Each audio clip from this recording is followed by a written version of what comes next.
Police near Houston say they're searching for a mystery woman. Come and watch this. She's been ringing people's doorbells in the middle of the night. She was barefoot at the time. She was wearing just a t-shirt, looked confused. And does that appear that she may have restraints on her wrists? The footage is from one doorbell camera, and people put it up on social media looking for answers.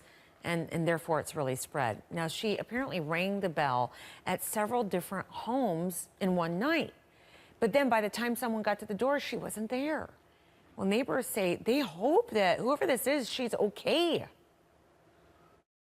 You see the video, she was being very quiet and looked just distressed. Something was wrong. Nothing good happens after midnight. I hope she's okay, and we get to the bottom of it, and it's, you know, no longer a mystery in our neighborhood.